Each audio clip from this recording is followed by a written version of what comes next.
नमस्कार, मैं हूं आपके साथ सृष्टि श्रीवास्तव। प्रधानमंत्री नरेंद्र मोदी ने पश्चिम बंगाल की पूर्व मुख्यमंत्री ममता बनर्जी को डरा दिया है। उन्होंने ममता के बागियों के साथ खास मीटिंग की है, जिससे ममता बनर्जी की टेंशन बढ़ गई होगी। क्योंकि सोचिए, ममता के वो नेता जो उनके ही खिलाफ चले गए, ऐसे बागियों के साथ पीएम मोदी ने मीटिंग की है। उनके साथ ब्रेकफास्ट मीटिंग हुई है। इस मीटिंग में बातचीत क्या हुई है, चलिए आपको भी बताते हैं पूरी खबर के बारे में। दरअसल मीडिया रिपोर्ट्स के मुताबिक प्रधानमंत्री नरेंद्र मोदी ने ममता बनर्जी और उद्धव ठाकरे से बागी हुए सांसदों के साथ शुक्रवार को ब्रेकफास्ट मीटिंग की है। आज तक की एक रिपोर्ट के मुताबिक इस ब्रेकफास्ट मीटिंग में पीएम मोदी ने बागी सांसदों को बहुत सा सुझाव दिया। पीएम मोदी ने सांसदों को संसद की डिबेट में सक्रिय रूप से हिस्सा लेने का सुझाव दिया। इसके अलावा उन्होंने कहा, किसी को भी चिंता करने की जरूरत नहीं है, मैं आपके साथ हूँ, एनडीए एक परिवार है।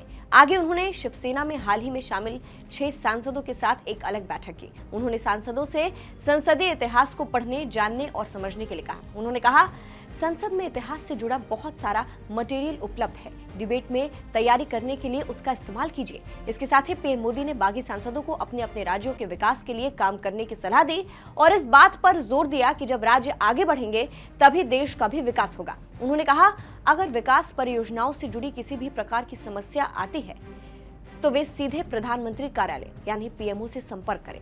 खास बात यह रही कि पीएम मोदी ने हर सांसदों से व्यक्तिगत रूप से भी बातचीत की और उनके संसदीय क्षेत्र में चल रहे विकास कार्यों की जानकारी ली। धाराशिव से सांसद ओमराजे निबालकर से पीएम मोदी ने उनके योग अभ्यास के बारे में भी जानकारी ली। पीएम मोदी ने शिवसेना, शिंदे ग्रुप और एनसीपी अजीत पवार के ग्रुप के कई सांसदों से मराठी में भी बातचीत की।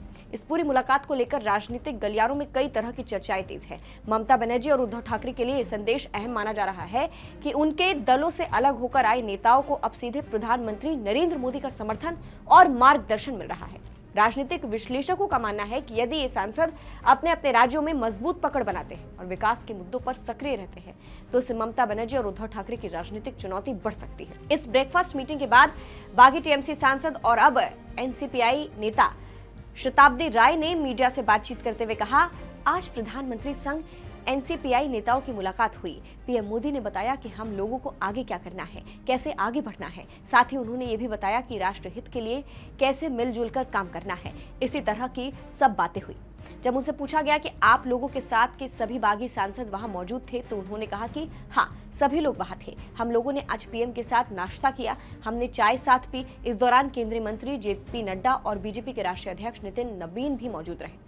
ये दोनों ही नेताओं के लिए बुरी खबर है कि पीएम मोदी के साथ उनके बागी नेता आ गए। फिलहाल आपको बता दें, ममता बनर्जी के बेहद करीब रही सायोनी घोष भी पीएम मोदी की मुरीद हो गई है। कुछ समय पहले पहली बार एनसीपीआई का दामन थामने वाली सायोनी घोष एनडीए की संसदीय दल की बैठक में उन्होंने हिस्सा लिया था। उन्होंने इस दौरान क्या कुछ कहा था, सुनिए। की मीटिंग में हिस्सा लिया और बहुत ही एनरिचिंग, बहुत ही इन्फॉर्मेटिव एक मीटिंग थी। आदरणीय प्रधानमंत्री जी वहाँ पे उपस्थित थे, गृह मंत्री जी थे, दूसरे माननीय मिनिस्टर्स भी थे। आज एफटीएस पे विस्तारित रूप से आलोचना की गई और उसके साथ ब्लू इकॉनमी जो है हमारे देश में बढ़ती हुई एक इकॉनमी, उस सेक्टर पे भी प्रेजेंटेशन दिया गया। अच्छा लगा मुझे, सकारात्मक आलोचनाएं हुई। और आज तो यहाँ पे बिल इंट्रोड्यूस किया गया था कल। हम चर्चा करेंगे आज, 6 दिन बाद संसद चलने वाला है। जेन जी तो हमारे दिल की धड़कन है, देश के युवा, देश का छात्र, वो देश के गर्व है। और जिस तरह से उन्होंने प्रदर्शन किया, जिस तरह से वो आगे बढ़ के आए, मुद्दा उठाया पेपर लीक का, नीट का, इससे उन्होंने एक मैसेज दिया है पूरे देश में कि भारत में गणतंत्र जिंदा है और सरकार आगे बढ़ के आई। सरकार को भी ये बिल लाने का मौका मिला। आगे जाकर हम कोशिश करेंगे। तो सुना आपने। और अब तो पीएम मोदी ने बागी नेताओं के साथ ब्रेकफास्ट मीटिंग भी कर ली है। इस ब्रेकफास्ट मीटिंग को लेकर आप क्या कहेंगे, कमेंट करके जरूर बताइएगा। नमस्कार।